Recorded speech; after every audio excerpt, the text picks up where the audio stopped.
ভাই, যে টেট পরীক্ষায় যারা পাস করেছে বিধর্মী, তাদের ছেলেটা মুসলিম ছেলের নাম ভুলে গেলাম, 51,000 চাকরি দিয়েছে, তারপর একটা মুসলিম ছেলে, তাকে সম্বর্ধনা জানানো হয়নি, অপরাধ সে মুসলিম বলে, অথচ ভালো মার্ক নিয়ে পড়াশোনা করেছে, ভালো মার্ক নিয়ে পাস করেছে, ভালো মার্ক নিয়ে পাস করেছে, শুধু মুসলিম নাম বলে তাকে সম্বর্ধনা দেওয়া হয়নি। এটা বাংলার বিচার।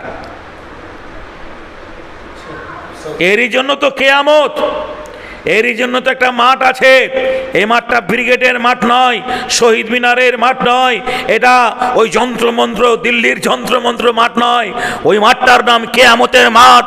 হিন্দু মুসলমান জাতি ধর্ম নির্বিশেষে, মূর্খ দরিদ্র শিক্ষিত ব্যারিস্টার উকিল হাকিম মুক্তার জজ, জি আপনার মেম্বার প্রধান এমএলএ এমপি রাষ্ট্রপতি মহানায়ক মন্ত্রী কেউ সেদিন রেহাই পাবে না কিয়ামতের মাঠে। সেদিন হবে সঠিক বিচার। এক শ্রেণীর বিচারকরা, হাদিসে আছে আল্লাহ রাসূল বলেছেন যে আরশের ছায়া পাবে। ন্যায় বিচারক হতে হবে, ন্যায় বিচারক হতে হবে, নিষ্ঠাবান বিচারক হতে হবে। তুমি একটা জাতির পক্ষ থেকে বিচার করবে, আর একটা জাতিকে তুমি ছোট করে দেখবে, আর একটা জাতিকে তুমি অপমান করবে, অপদস্থ করবে, আর একটা জাতির প্রতি তুমি হিংসাভাব ছড়াবে।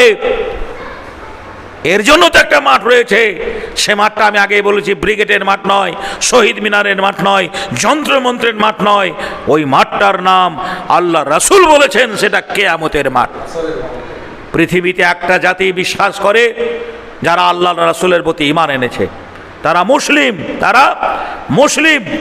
যারা আল্লাহ রাসূলকে বিশ্বাস করে তারা মুসলিম, জি তারা ঈমানদার, তারা নেককার, তারা মুমিন। এই মুমিনরাই কিয়ামতের মাঠকে বিশ্বাস করে। অতএব ভাই, গুজবে কান দেবেন না, অপপ্রচার করবেন না। আমরা বাংলার মুসলমান, যতই আমাদের উপরে দুর্যোগ আসুক, যতই বিপদ আসুক, একদিন জয় আমাদের হবে ইনশাআল্লাহ। এ বিশ্বাস আমাদের রয়েছে, এ বিশ্বাস আমাদের রয়েছে। আজ জি আমরা দেখতে পাচ্ছি বাংলাদেশ থেকে একটা মেয়ে জ্যোতিবাবুর আমলে এসেছিল, সেই মেয়েটার নাম তাসলিমা নাসরিন। বাংলাদেশের কিছু মানুষ যারা ইসলাম প্রেমিক, দিন প্রেমিক, ধর্মপ্রাণের মানুষ, যারা কোরআন হাদিসের প্রতি ঈমান এনেছে, যারা আল্লাহ রাসূলকে বিশ্বাস করে, এই মেয়েটা রাসূলের বিরুদ্ধে কথা কলম ধরেছিল। কয়েকটা বই লিখেছে, তার মধ্যে একটা বই লজ্জা, যেখানে মা ঈসাকে ছোট করে দেওয়া হয়েছে। এইভাবে বহু ভাষাতে তিনি কলমের ডগায় মুসলমানদের খোঁচা মেরেছিলেন।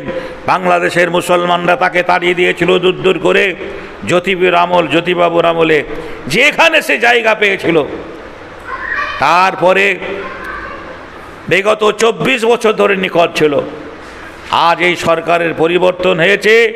এই সরকারের পরিবর্তন হয়ে গতকালকে সোশ্যাল মিডিয়া থেকে খুবই ভাইরাল, খুবই তোড়পাড়। মনে হচ্ছে জানো ওদের দুর্গা দেবী পশ্চিমবাংলার মাটিতে, কলকাতার মাটিতে পা দিল। বলেন কি ফালতু মেয়ে তাসলিমা নাসরিন, কি করেছে সে? বাংলার মানুষের জন্য কি করেছে, দেশের জন্য কি করেছে, ভারতবাসীর জন্য কি করেছে? কলমের খোঁচায় আল্লাহ রাসূলের বিরুদ্ধে কথা বলেছে। যে মানুষটা নবীর বিরুদ্ধে কথা বলেছে, আরে সেই তো নবীর বিরুদ্ধের মানুষ যারা, ইসলামের বিরুদ্ধের মানুষ যারা, তারাই তো মনে করবে এটা দেবী এসেছে। যার বাংলার মাটিতে কোনো অবদান নেই,